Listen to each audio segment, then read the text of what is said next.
Bismillahirrahmanirrahim. Alhamdulillahilladzi an'amana bi ni'matil iman wal Islam wa nusalli wa nusallimu ala khairil anam sayyidina Muhammad wa ala alihi washabbihi ajmain amma ba'du. Azza semua yang dimuliakan Allah.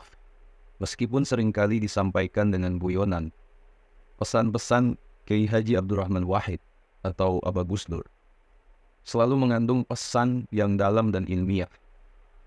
Kecerdasan cucu Kiai Haji Hasyim Asy'ari itu memang tak terbantahkan, sehingga apa yang disampaikan beliau selalu menjadi rujukan tidak hanya kaum Nahdiyin. Sampai-sampai beliau disebut-sebut bagaikan perpustakaan berjalan. Dan asabiku semua, ada satu guyonan Gus Dur tentang dialog antara Ahlus Sunnah wal Jamaah dan Wahabi, yang dimana kita selalu berselisih dalam hal akidah dan pemahaman tentang Islam. Dialog tersebut, Wahabi mengatakan, apa dalil yang Anda gunakan dalam tahlilan sehingga komposisi bacanya beragam atau campuran? Ada zikir, ayat-ayat Al-Quran, sholawat, dan lain-lain. Kemudian di kalangan Ahlus Sunnah wal Jamaah mengatakan, mengapa Anda menanyakan dalil? Apa pentingnya dalil bagi Anda, sedang Anda tidak mau tahlilan? Kemudian kaum Wahabi menjawab, kalau tahlilan tidak ada dalilnya berarti bid'ah dong, jangan Anda lakukan. Kemudian kaum Aswaja menjawab lagi, sekarang saya balik tanya, adakah dalil yang melarang bacaan campuran seperti tahlilan? Kemudian kaum Wahabi menjawab, ya tidak ada. Kemudian kalangan Aswaja menjawab lagi, kalau tidak ada dalil yang melarang, berarti pendapat Anda yang membid'ahkan tahlilan jelas bid'ah, melarang amal soleh yang tidak dilarang dalam agama. Kalau Anda tidak setuju dengan komposisi bacaan dalam tahlilan, sekarang saya tanya kepada Anda, bacaan dalam sholat itu satu macam atau campuran? Kemudian Wahabi menjawab, ya, campuran dan lengkap. Kemudian kalangan Aswaja kembali menjawab, berarti bacaan campuran itu ada contohnya dalam agama, yaitu sholat. Kalau begitu mengapa Anda masih tidak mau tahlilan? Wahabi menjawab lagi, kalau sholat kan memang ada tuntunan dari Rasulullah SAW. Kalau campuran dalam tahlilan kan tidak ada tuntunan. Kemudian di kalangan Aswaja menjawab lagi, itu artinya agama tidak menafikan dan tidak melarang zikir dengan komposisi campuran seperti tahlilan, dan dicontohkan dengan sholat. Sedangkan pernyataan Anda bahwa zikir campuran di luar sholat seperti tahlilan tidak ada dalilnya, itu karena Anda baru belajar ilmu agama. Kemudian kalangan Aswaja menimpali sebuah hadis. Coba perhatikan hadis ini. An Anas radhiyallahu anhu, an Nabi sallallahu alaihi wasallam qala, "Inna Allah sayyaratan minal malaikati yatlubuna hilaqaz zikri fa idza atau alaihim wa haffu bihim thumma ba'athu ra'idahum ila as-sama'i ila rabbil izzati tabaraka wa ta'ala fayaquluna Rabbana ataina ala ibadin min ibadika yu'azzimuna ala aka wa yadluna kitabaka wa yusalluna ala nabiyika Muhammadin sallallahu alaihi wasallam wa yas'alunaka li akhiratihim wa dunyahum fayaqulu tabaraka wa ta'ala ghashuhum rahmati fayaquluna ya rabbi inna fihim fulanal khatta'a innama tanaqahum i'tinaqan fayaqulu tabaraka wa ta'ala ghashuhum rahmati fahumul julasa'u la yashqa bihim jalisuhum. Dari Anas radhiyallahu anhu, Nabi SAW bersabda, sesungguhnya Allah memiliki para malaikat yang selalu mengadakan perjalanan mencari majelis-majelis zikir. Apabila para malaikat itu mendatangi orang-orang yang sedang berzikir dan mengelilingi mereka, maka mereka mengutus pemimpin mereka ke langit menuju Tuhan Maha Agung, yang Maha Suci dan Maha Luhur. Para malaikat itu berkata, wahai Tuhan kami telah mendatangi hamba-hambamu yang mengagungkan nikmat-nikmatmu, membaca kitabmu, berselawat kepada nabimu Muhammad sallallahu alaihi wasallam, dan memohon kepadamu akhirat dan dunia mereka. Lalu Allah menjawab, naungi mereka dengan rahmatku. Lalu para malaikat itu berkata, di antara mereka terdapat si fulan yang banyak dosanya. Ia hanya kebetulan lewat, lalu mendatangi mereka. Lalu Allah yang maha suci dan maha luhur menjawab, naungi mereka dengan rahmatku. Mereka adalah kaum yang tidak akan sengsara orang yang ikut duduk bersama mereka. Hadis riwayat Imam Al-Bazzar, ya, Imam Al-Hafiz Al-Haythami berkata dalam Majma' Al-Zawaid, ya, sanad hadis ini hasan, ya. Menurut Imam Al-Hafiz Ibnu Hajar, hadis ini sahih atau hasan.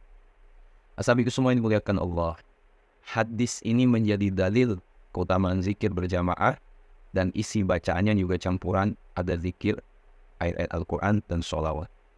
Kemudian Wahabi menjawab, oh iya ya.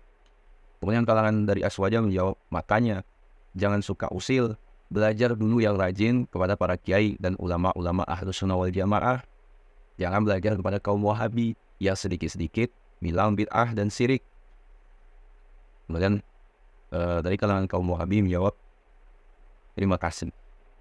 Kemudian kalangan Ahlus Sunnah wal Jamaah bertanya, menurut Anda Syekh Ibnu Taimiyah itu bagaimana? Kemudian kalangan Wahabi menjawab, beliau Syekhul Islam di kalangan kami yang Anda sebut Wahabi. Pendapat beliau pasti kami ikuti. Sabi semua kemudian dari kalangan Aswaja itu menjawab, Syekh Ibnu Taimiyah justru menganjurkan tahlilan dalam fatwanya. Beliau berkata, wasu'ila an rajulin yunkiru ala ahli zikri yaqulu lahu, hadza dzikru bid'atun wa jahrukum fi dzikri bid'atun wa hum yaftatihuna bil Qur'ani wa yaftatimuna thumma yad'una lil muslimin al ahya'i wal amwati wa yajma'una at-tasbiha wat tahmida wat tahlila wat takbira wal hawqalata wa yusalluna ala an-nabi sallallahu alaihi wasallam fa ajaba al-ijtima'u li dzikrillahi wa istima'i kitabihi wad du'a'i amalun salihun wa huwa min afdalil qurubati wal ibadati fil awqati fa fi as-sahihi an an-nabi sallallahu alaihi wasallam annahu qala inna Allah malaikatan sayyahina fil ardi fa idza marru biqaumin yadhkuruna Allah tanadaw halummu ila hajatikum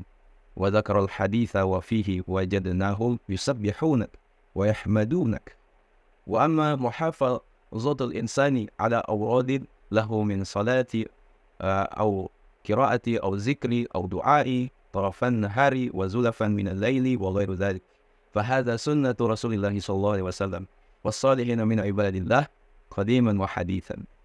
Dalam Majmu' Fatawa Imam Ibnu Taimiyah. Ya, jadi Imam Ibnu Taimiyah ditanya tentang seseorang yang memprotes ahli zikir itu berjamaah dengan berkata kepada mereka, zikir kalian ini bid'ah, mengeraskan suara yang kalian lakukan juga bid'ah. Mereka memulai dan menutup zikirnya dengan Al-Quran, lalu mendoakan kaum muslimin yang masih hidup maupun yang sudah meninggal. Mereka mengumpulkan antara tasbih, tahmid, tahlil, takbir, qawqala, la hawla wa la quwwata illa billah, dan salawat kepada Nabi SAW. Lalu Imam Ibnu Taimiyah menjawab, berjamaah dalam berzikir, mendengarkan Al-Quran, dan berdoa adalah amal soleh, termasuk qurbah dan ibadah yang paling utama dalam setiap waktu. Dalam Sahih Al-Bukhari, Nabi SAW yang mengatakan, sesungguhnya Allah memiliki banyak malaikat yang selalu berpergian di muka bumi. Apabila mereka bertemu dengan sekumpulan orang yang berzikir kepada Allah, maka mereka memanggil, silakan sampaikan hajat kalian. Lanjutkan hadis tersebut, terdapat redaksi, kami menemukan mereka bertasbih dan bertahmid kepadamu. Adapun memelihara rutinitas aurat, bacaan-bacaan wirid seperti sholat, membaca Al-Quran, berzikir atau berdoa setiap pagi dan sore, serta pada sebagian waktu malam dan lain-lain, hal ini merupakan tradisi Rasulullah SAW dan hamba-hamba Allah yang soleh zaman dan sekarang. Dalam Majmu' Fatawa Imam Ibnu Taimiyah juz 22 halaman 520. Pernyataan Syekh Ibnu Taimiyah ini memberikan kesimpulan bahwa zikir berjamaah dengan komposisi bacaan yang beragam antara ayat Al-Quran, tasbih, tahmid, tahlil, salawat, dan lain-lain seperti yang terdapat dalam tradisi tahlilan adalah amal soleh dan termasuk kurbah dan ibadah yang paling utama dalam setiap waktu.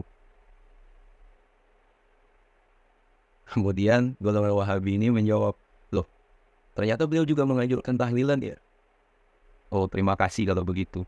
Sejak saat ini saya akan ikut jamaah yasinan dan tahlilan. Ternyata ajaran Wahabi tidak punya dalil kecuali hawa nafsu yang selalu mereka ikuti. Sabiku semua ini dimuliakan Allah Subhanahu wa taala, ini bukan perkataan saya. Ya, tapi dari perkataan ulama. Ya. Sabiku semua ini dimuliakan Allah, mungkin yang kita dapat sampaikan. Ya, semoga bermanfaat kepada semua. Sekiranya video ini bermanfaat, jangan lupa share pada orang kita cintai, dan juga jangan lupa share ke media sosial yang lainnya agar jauh lebih bermanfaat lagi. Wallahualam. Assalamualaikum warahmatullahi wabarakatuh.